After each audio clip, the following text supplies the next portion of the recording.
Hello beautiful people, welcome back to my channel Sudarshana Reddy. నేను అర్చన. అందరు ఎట్లూరు మంచిగా, మేము కూడా మంచిగా ఉన్నాం. మరొక ఇంట్రెస్టింగ్ వ్లాగ్తో నేనైతే మళ్ళీ ముందుకు వచ్చేసిన. సో మీరు కనుక నా ఛానల్ని చూడడం ఫస్ట్ టైం అయితే ప్లీజ్ లైక్ చేయండి, షేర్ చేయండి, సబ్స్క్రైబ్ చేయడం మాత్రం అస్సలు మర్చిపోకండి. అండ్ నన్ను ఇన్స్టాగ్రామ్లో కూడా ఫాలో అవ్వండి. మీ సలహాలు సూచనలు ఏమైనా ఉంటే నాకు కామెంట్ సెక్షన్లో కామెంట్ చేయర్రి. అండ్ మీరు కనుక నన్ను ఫాలో అయ్యింటే ఇది వచ్చేసి లాస్ట్ వ్లాగ్కి కంటిన్యూషన్.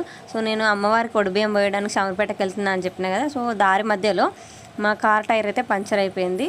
సో మా తమ్ముడు అయితే నేను కార్ రిపేర్ చేయించుకొని కార్ టైర్ పంచర్ చేయించుకొని నేను వస్తా, మీరు వెళ్ళిపోండి అన్నట్టుగా మమ్మల్ని ఆటో మాట్లాడి ఆటోలో పంపించేసిండు. ఎందుకంటే మేము తమ్ముని అక్కడ వదిలేసి ఎందుకు వచ్చినామంటే పిల్లలతో రోడ్ మీద ఉండడం కష్టం అవుతుంది ఒకటి. అండ్ ఇక్కడ అమ్మవారికి ఒడిబియ్యం పోయాలనుకున్నాం కదా, మళ్ళీ అది ఆగిపోవద్దు, మళ్ళీ లేట్ అయితే గుడి టైమింగ్స్ ఏమైనా ఉంటాయి కావచ్చు ఒడిబియ్యంకి, మనకైతే తెలియదు కదా అన్నట్టు మేము వచ్చేసినాము టెంపుల్కి.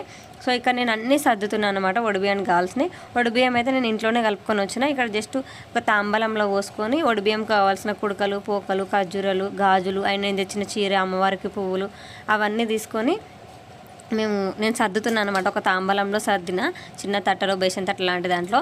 అండ్ ఇక్కడ అమ్మవారిది గండదీపం అంటే తెలుసా, ఆ గండదీపం చుట్టూ 5 చుట్లు తిరగమని చెప్పారు అనమాట. అమ్మవారికి ఎదురుగా బయట సైడ్ పెట్టారు ఇది.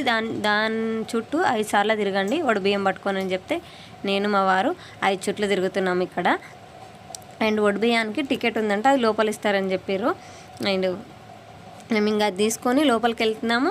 అక్కడ మా ఆయన ఊరు వాళ్ళు, అంటే మా ఆయన వాళ్ళ ఊరు వాళ్ళు ఫ్రెండ్స్, మా ఆయన క్లాస్మేట్స్, కొందరు సీనియర్స్, కొందరు జూనియర్స్ అక్కడ కలిసిరనమాట. వాళ్ళు కూడా మేము కూడా ఒడిబియ్యం పోస్తున్నాం రా అని చెప్పారు. సో లైన్లో అందరం లైన్లో నించొని ముందుకు వెళ్తున్నాం అనమాట. సో టికెట్ ఉంటే తీసుకున్నారు మా వారు. ఇంకా అర్చన చేయించుకొని అమ్మవారికి హారతిద్దాం అన్నట్టుగా లైన్లో నించున్నాం మేము. అండ్ నేను అమ్మవారికి ఒడిబియ్యం పోయడానికి ఈ శారీ వచ్చేసి నేను మీషోలో తీసుకున్నా. దాని లింక్ కూడా నేను డిస్క్రిప్షన్లో ఇస్తాను. నేను దాని రివ్యూ అవన్నీ పెట్టినా మన ఛానల్లో. నేను చూడకపోయింటే వెళ్ళి ఒకసారి చెక్ చేయండి ఇంట్రెస్ట్ ఉంటే. అండ్ నేనేమనుకున్నా అంటే అమ్మవారికి ఒడిబియ్యం పోసుడు అంటే ఇప్పుడు అమ్మవారి విగ్రహం ఉంది కదా, అక్కడనే మనం తీసుకుపోయిన చీరలోనే పోస్తారు ఒడిబియ్యం అని నేను అనుకున్నా. కానీ కాదంట. ఆ చీరనే కాకుండా నేను ఇంకొకటి బ్లౌజ్ పీస్ కూడా తీసుకుపోయినా. సో ఆ బ్లౌజ్ పీస్లో ఓపిస్తారు. అండ్ అది కూడా అమ్మవారి విగ్రహం ముందు కాదు, ఇక్కడ అమ్మవారిది ఫోటో ఒకటి పెట్టిరు. సో అక్కడ మనం తీసుకునే బ్లౌజ్ పీస్ ఏదైతే ఉందో అది వేసి 5 బొట్లు పెట్టేసి దాంట్లో వేయమని చెప్పారనమాట. సో అట్లా నేను పోస్తున్నా. ఒక మనిషి 5 సార్లు పోయాలి. 5గురు కానీ, 9 మంది కానీ, 11 మంది కానీ, 21 మంది కానీ, ఎంతమంది అయినా పోయొచ్చు కొన్ని మనం తీసుకుపోయిన బియ్యాన్ని. ఒకవేళ మన పోస్టర్లు ఎవరు లేకపోతే తీసుకుపోయిన ఒక్కలైనా సరే 5 సార్లు పోయొచ్చు. సో అక్కడ అక్కలు ఉన్నారని చెప్పినా కదా, వాళ్ళు వస్తారు అన్నమాట. 5గురు కావాలి కదా నాకు కూడా ఒడిబియ్యం పోయడానికి. పోయండి అక్క అంటే పోస్తారు. ఈవిడ్ని పర్పుల్ కలర్ శారీ కట్టుకుంది కదా మధుని తక్క. సో వాళ్ళు కూడా నాకు ఒడిబియ్యం పోయడంలో సాయం చేసిర్రు అనమాట, హెల్ప్ చేసిర్రు. సో ఇట్లా అమ్మవారికి ఒడిబియ్యం పోసిన తర్వాత వాళ్ళకి అందులో కట్నం పెడితే ఇంకా వాళ్ళు మనకు 5 పిడికిల బియ్యం తీస్తారు అన్నట్టు. సేమ్ మనం ఒడిబియ్యం పోసుకుంటే అమ్మ వాళ్ళకి 5 పిడికిల బియ్యం ఎట్లా తీస్తారో అట్లా అమ్మవారికి ఒడిబియ్యం పోస్తే కూడా 5 పిడికిల బియ్యం తీసిర్రు అనమాట. అండ్ ఆ 5 పిడికిల బియ్యం ఇంటికి వచ్చిన తర్వాత పరమాన్నం వండి వారంలోపు పెట్టాలని చెప్పింది అక్కడ వాళ్ళు పనిచేస్తూ ఉంటారు కదా, వాళ్ళు చెప్పారు. సో నేను అదే శ్రావణ మాసంలో తొలి శుక్రవారం నాడు అమ్మవారి నైవేద్యం ఒడిబియ్యం నైవేద్యం వండి పెట్టినా అని చెప్పినా కదా, ఆ వీడియో కూడా మన ఛానల్లో ఆల్రెడీ పోస్ట్ చేసిన. మీరు కనుక చూడకపోయింటే నేను డిస్క్రిప్షన్లో ఇస్తా, వెళ్ళి ఒకసారి చెక్ చేయండి.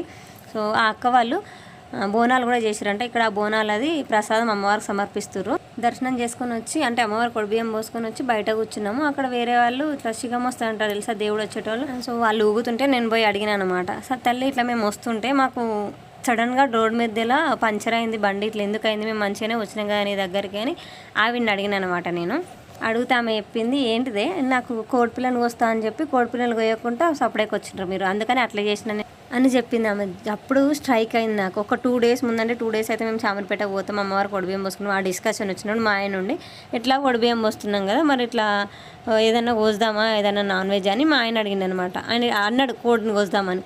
నేనుండి మనమే కదనే పోయేది, ఎందుకులే ఏమొద్దులే అన్న అంతే. ఇక సరేలే వద్దంటుందిగా అన్నట్టుగా కామ్గా వెళ్ళిపోయినాం మేము అంతే. ఇంకా నువ్వు వద్దంటావా అన్నట్టుగా తల్లి అంత పని చేసింది మమ్మల్ని. ఇంకా అట్లా చెప్పినాక మేము ఊరుకుంటాం. అప్పుడప్పుడు మా ఆయన కింది పోయి ఆడనే కోళ్ళు కూడా అమ్ముతారు అన్నట్టు ఒక నాటుకోడిని తీసుకొచ్చి ఆడ అమ్మవారికి కోసినాం అనమాట. కోసే కంటే ముందే మేము ఆడ ఉన్నోళ్ళని అడిగినాం అనమాట. మరి కోసి దాన్ని ఇంటికి తీసుకోవచ్చా ఏం కాదా అని అడిగినాం అనమాట. అంటే ఏం కాదు, తలకాయ తల్లికి ఇచ్చేసి మీరు కూర ఇంటికి తీసుకోవచ్చు అని చెప్పారు. అండ్ అక్కడ మా ఆయన వాళ్ళ ఫ్రెండ్స్ కనబడారని చెప్పిన కదా, సో కూర వాళ్ళ దగ్గర పెట్టేసి మేమైతే రత్నాలయం వెళ్ళిపోయినాం అనమాట. మాకు దగ్గర అనమాట శామర్పేటకి 2 కిలోమీటర్లు 3 కిలోమీటర్లో ఉంటుంది అంతే రత్నాలయము, వెంకటేశ్వర స్వామి ఆలయము. అక్కడికి వెళ్ళిపోయినాం మేము. యాక్చువల్ అయితే మేము ప్రాపర్ ప్లాన్ మేము వచ్చిన ప్లాన్ ప్రకారం అయితే ఇక్కడ దర్శనం కూడా అయిపోయేది. అక్కడ కార్ టైర్ పంచర్ అవ్వడం ఇదంతా డిలే కాకపోయింటే మేము ఇక్కడ కూడా దర్శనానికి ఆన్ టైం అందే వాళ్ళము.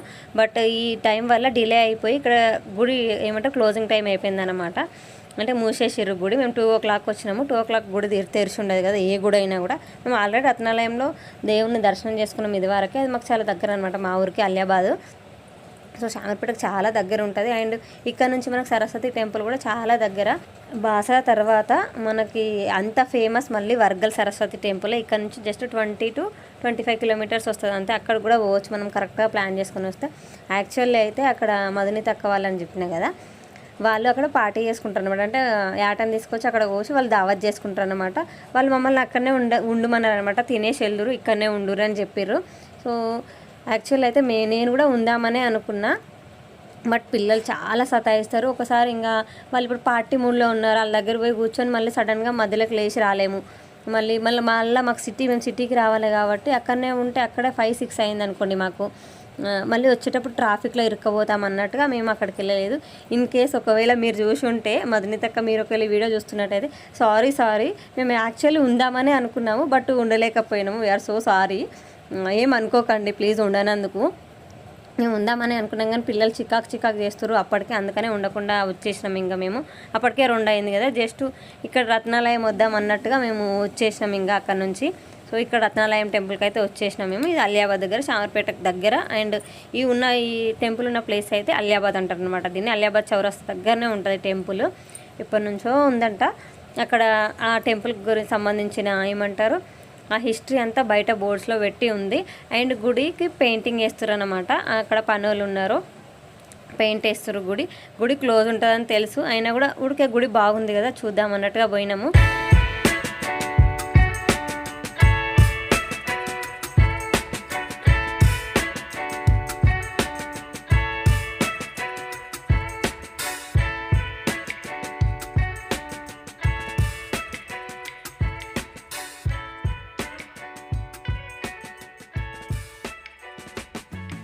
గుడి మళ్ళీ ఈవినింగ్ 4:30కి అట్లా తెరుస్తారంట. మళ్ళీ అంతసేపు అక్కడనే ఉండాలంటే కూడా మాతోటి కాదన్నట్టుగా పైకి పోయి కొన్ని వీడియోస్, కొన్ని ఫొటోస్ అయితే దిగినాము.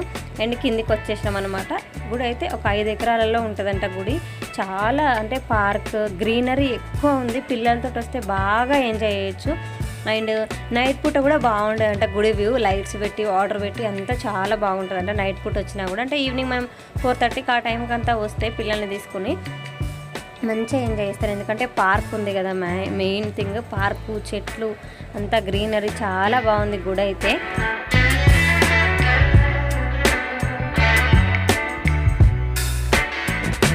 మేము అక్కడ శామర్పేటలో పొద్దున ఇక్కడ టిఫిన్ చేసి పోయినామా. అండ్ శామర్పేటలో పులిహోర ప్యాకెట్లు అండ్ పిల్లలకి ఇంటి దగ్గర నుంచి నేను బిస్కెట్ ప్యాకెట్లు, చిప్స్ గిట్లా తీసుకొచ్చిన పిల్లలకి ఇచ్చిన. అండ్ మేము పులిహోర ప్యాకెట్, నేను మా తమ్ముడు పులిహోర తింటున్నాము.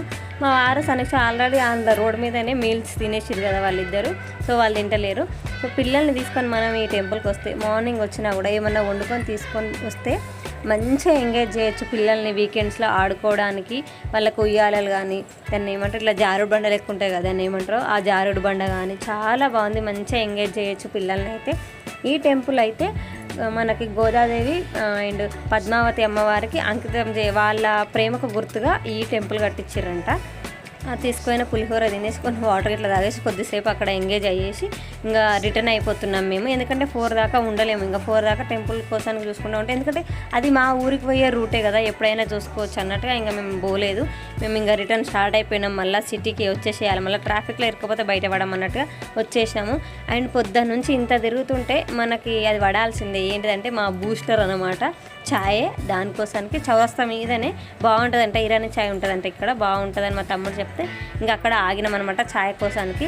టీ స్టాప్ అనమాట, కార్నర్లోనే ఉంది. రెస్టారెంట్ కూడా ఉంది, ఇక్కడనే అన్నీ దొరుకుతున్నాయి. కానీ మేము అవన్నీ తినే మూడ్లో లేము, జస్ట్ ఛాయ్. ఫుల్ హెడేక్ వస్తుంది పిల్లలతోటి, ఈ సతాయించుడితోటి. ఇంకా ఆడికైనా పిల్లల్ని ఎంగేజ్ చేయడానికి నేను వీలైన అన్నీ తీసుకొచ్చేసిన. బట్ ఛాయ్ పడితేనే కానీ ఈ బండ్లు పనిచేయాయి అనమాట. సో ఈ బండి నడవాలంటే ఛాయ్ పడాలన్నట్టుగా ఛాయ్ అయితే అందరం తాగేసి ఇంకా వచ్చేస్తున్నాము మేము.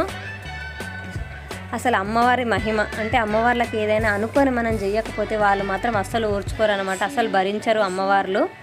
మోస్ట్లీ నేను ఏదైనా అనుకుంటే ఖచ్చితంగా చేస్తా. బట్ ఆ రోజు ఎందుకు వచ్చిందో నా నోట్లోకి తెలియదు. మా ఆయన కొనివద్దామంటే నేనే వద్దులే మనమే కదా పోయేది, ఎవరు తింటారు అన్నట్టు అన్నందుకు అంత పని అయింది మాకు. ఇంకా తిరిగి వచ్చేటప్పుడు మా కూర కలెక్ట్ చేసుకొని మేము రిటర్న్ వచ్చేసినాము మళ్ళీ. ఎందుకంటే ఇంకా అది ఇంటికి తీసుకొని వండుకోవచ్చు అని అక్కడ ఉన్న వాళ్ళు చెప్పారు కదా, ఇక వాళ్ళతో అక్కడ స్టే చేయలేదు మేము, ఇంకా వచ్చేసినాము.